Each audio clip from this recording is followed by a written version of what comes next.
Hello crafty friends, it's Jess from jesscrafts.com, and today I have something a little bit different to share with you. I'm going to make 2 cards using vintage papers.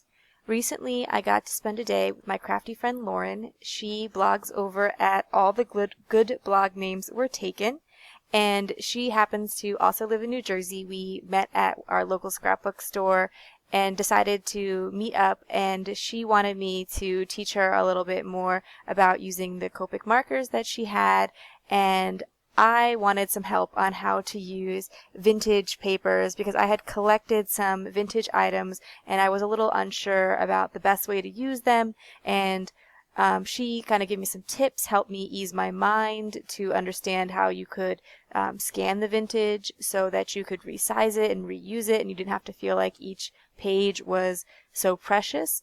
But also while I was there, she let me go through her collection of vintage children's books and other books and pick out some pages so that I would feel like I had enough vintage things to get started and not every single one was so precious because I had such a small collection.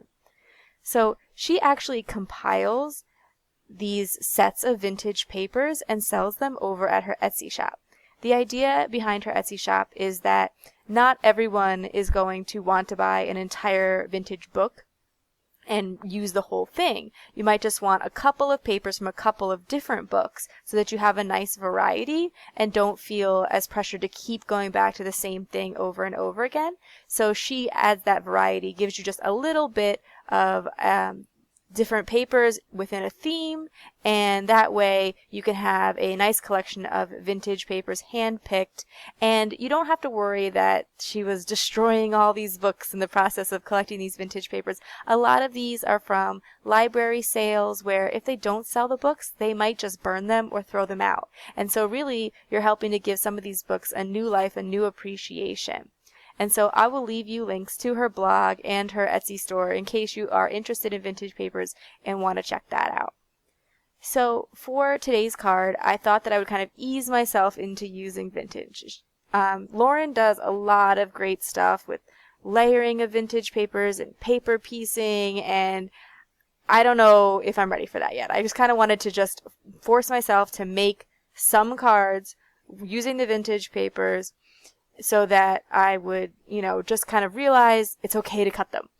And so I took the largest of the small stitched rectangle dies, and I'm placing it over some of the images to see which ones I could cut into a large panel and create almost the whole card with the vintage paper, and just add a little bit of embellishment to it.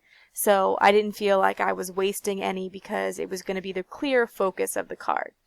And I found quite a few different images that would work well for this. And this is a great technique to use on old calendar pages too, when you have a really bold big image or pattern, but you want to make it the star of the show, but you don't want it to be too plain. If you take this stitched rectangle, it adds just enough detail to the side and gives you a little bit of room for a mat underneath. So I picked out these 2 paper images of bunnies where they were, it was a book about seasons, and so I knew that they would work well for a fall card and a winter card, and again it would just be to keep it simple and make sure that I immediately made something with these.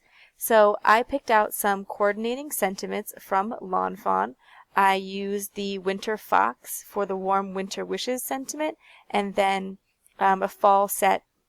I'm sorry, I can't remember the name of it off the top of my head, but it has this I love fall sentiment.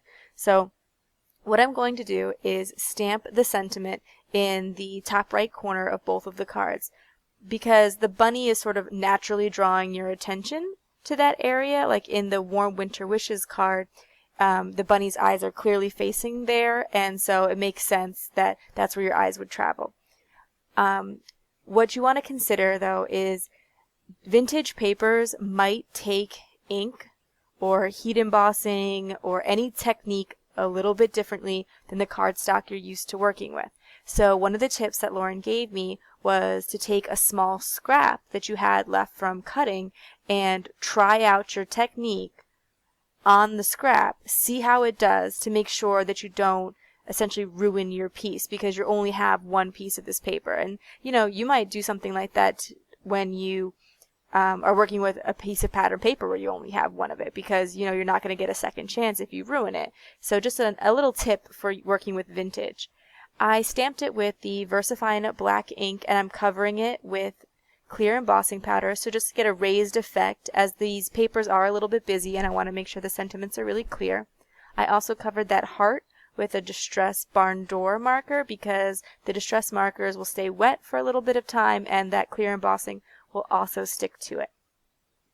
Once I had my sentiments, I knew that I could just mat it and put it on a card and call it done, and it would still look great, but I wanted to add some more details. So what I decided to do was to add some sparkle. I first, like I said before, tested the vintage paper to see what would happen if I sprayed Perfect Pearls Mist on the vintage paper. Like, would it curl too much, or would it break down the paper, as the paper is really thin? But it seemed to do all right, so I decided to give it a shot. I am using the classic Perfect Pearls color for the winter scene, and there's snow in the scene all over it, and the sparkle really adds to that effect and makes it look more like snow. But I didn't want my bunny to lose a lot of its detail, so in both instances I covered the bunny with a paper oval mask using one of my die cuts, and it just keeps that extra spray cover over that and protects it a little bit so that the bunny will stand out more and continue to be the star of the show. I was able to heat them with a heat gun, but if you were a little bit worried that the papers would be sensitive, you could of course just let them air dry. When I finished that, again, I wanted to experiment with just adding a little bit more, so I decided to add some embellishments. I went with sequins for both of them because I knew that I had themed sequins that would fit. So I have these fall leaves for the fall card, and then I have snowflake sequins for the winter card. So in both instances, I'm just going to make a collection that goes from the bottom left where the bunny is to the top right where the sentiment is, just to continue in that line and draw your attention there. I am adhering these with glue dots, although multimedia matte would also work pretty well for these, but just because they did have a wide background area, I was able to use the glue dots. But then when I switched to the snowflakes, I used multimedia matte. So it's definitely kind of a whatever you have on hand sort of situation, but both of them are pretty strong adhesives, and these sequins are a little bit bigger, so you might want a super strong glue for them. Again, I'm just going to glue these sequins on in a way that sort of lead from the bunny to the sentiment and just add a little bit of extra interest. I did think that the leaf sequins on the fall card were maybe a little bit too heavy or bold, and drew maybe a little too much attention away from the bunny, but I think it worked out really well on this other winter card. So, experiment, play, see how you like things. But I just wanted to give you a quick look at how you could use some vintage papers and let you know about Lauren's shop, as I think she does a really great job kind of curating a collection of vintage items for those who are interested. So that's it for my cards today. If you like this video, please give it a thumbs up. If you are interested in more crafting tutorials, I traditionally do a lot of techniques with distress ink and stamping, then you can subscribe to my channel. As I mentioned, I will leave you links in the video description to all the things that I mentioned. Thanks for watching. Bye.